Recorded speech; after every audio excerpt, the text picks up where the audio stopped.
Coming up on Mountain News at 5:30, with the war raging, pressure is mounting to get more humanitarian support into Gaza.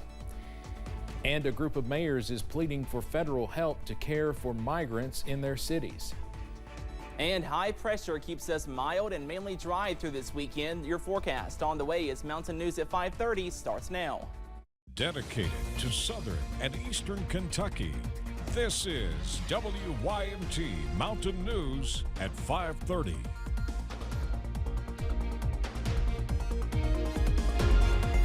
Good evening, I'm Steve Hensley. Nearly 4 weeks into the war, Israeli troops are now at the edges of Gaza City. But pressure is increasing for a pause in the fighting to aid civilians. CBS's Skylar Henry has the latest from the White House.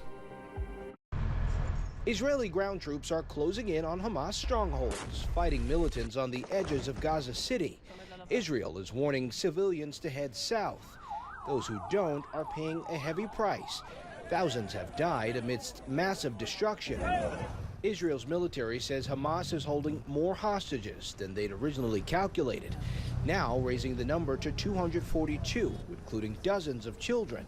U.S. Secretary of State Antony Blinken will be back in Israel on Friday, working on their release. We will focus as well on steps that need to be taken to protect civilians who are in a crossfire of Hamas's making. And we want to look at concrete steps that can be taken to better protect them. President Biden has shown staunch support for Israel, but he's also calling for a humanitarian pause to get hostages out and aid to civilians. The conflict has created a divide in Congress. The new House Speaker is promising quick action on an Israel aid package. We're going to do it in short order, and it provides Israel the aid it needs to defend itself, free its hostages, and eradicate Hamas. Over in the Senate, Majority Leader Chuck Schumer is calling the House bill woefully inadequate.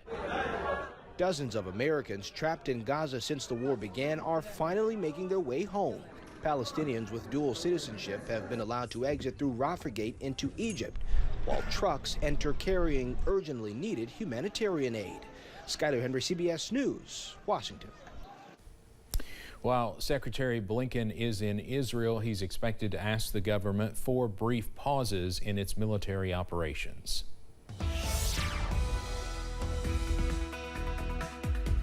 We are tracking some dry and sunny weather into your Thursday evening. Here's a live look from the London Corbin Airport, and not a cloud in the sky. That temperature also warmer today, still below average, but not as bad in the middle 50s. But check out these low temperatures this morning. We were frigid in the middle to upper 20s and lower 20s in the Cumberland Valley. Check out Jonesville, Virginia, also Monticello down into the teens this morning. So we were frigid, but again, some improvements are on the way. Right now, most of us in the middle to upper 50s. 54 in Jackson, 57 for Manchester, and 54 in Harlan, also Jonesville at this hour. So we are below average, but not as bad as Tuesday, also Wednesday. Up on the radar, we are dry, also clear. And that will continue as we go into this evening, all thanks to an area of high pressure, and that will also stay parked as we go into tonight, also on Friday. Now tonight, we do have some high school football across the mountain, so be sure to pack the jacket. The good news, we are dry, also clear, but we are chilly. Those temperatures back in the middle to lower 40s, but Steve, some 60s and maybe some 70s on the way by next week. Those details coming up in just a few minutes. All right, Cameron, thank you. The mayors from Denver and Chicago were in Washington, D.C. today for meetings at the White House and Capitol Hill to discuss the migrant crisis, which is straining their city resources. CBS's Natalie Brand has more on that from Capitol Hill. The mayors of Denver and Chicago took their concerns to the nation's capital as their cities struggle to care for and house a growing population of migrants. We inherited this crisis that, quite frankly, has been, an international and a national dynamic that has gone unaddressed for a very long time. We think the current situation is unsustainable, but also we think that there is a common sense path to get to a workable solution. In a letter to President Biden from Denver Mayor Mike Johnston, joined by the mayors of Chicago, Los Angeles, Houston, and New York, York. They asked for additional federal funding, as well as the accelerated approval of work authorizations and a coordinated entry process for migrants. If we have a coordinated strategy around the country and people have the ability to work when they arrive, we can partner with other cities and states to make sure everyone helps welcome their fair share of newcomers and they can be successful. The mayors shared their ideas with lawmakers here on Capitol Hill and also met with the White House Chief of Staff.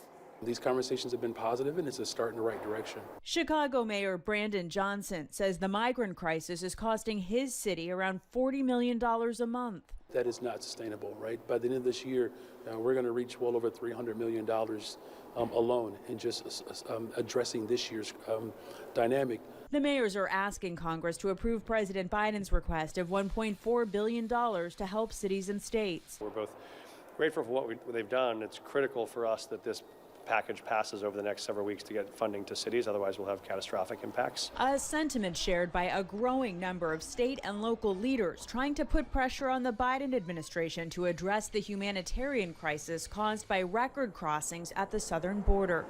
Natalie Brand, CBS News, Capitol Hill. Now, New York Mayor Eric Adams was due to be part of today's meetings, but he canceled. CBS News later learned the FBI raided his chief campaign fundraiser's home. Former President Donald Trump is asking a federal judge to pause his D.C. criminal case as it moves towards a March trial. The request comes as the court considers Trump's bid to dismiss the federal charges related to the 2020 election because he contends he is immune from prosecution for anything he did while president. This request could lead to appeals as Trump's defense team tries to hold off his two federal criminal trials until after the 2024 November election. Senator Rick Scott of Florida is throwing his support behind former President Trump in the 2024 race for the White House instead of backing his state's GOP Governor Ron DeSantis. Scott, the former governor of Florida, himself announced the endorsement today in a Newsweek op-ed encouraging every Republican to unite behind Trump. Scott joins most of Florida's Republican Congress members in supporting Trump over DeSantis. An Alaska man is accused of sending a threatening message to a U.S. Senator. Arthur Charles Graham is charged with making interstate threats to kidnap and injure the current U.S. Senator. Court documents show on September 28th, the 46-year-old sent an email online saying he planned to hunt down and physically harm the senator. 4 days later, congressional staff members in the senator's Washington, D.C. office notified U.S. Capitol Police.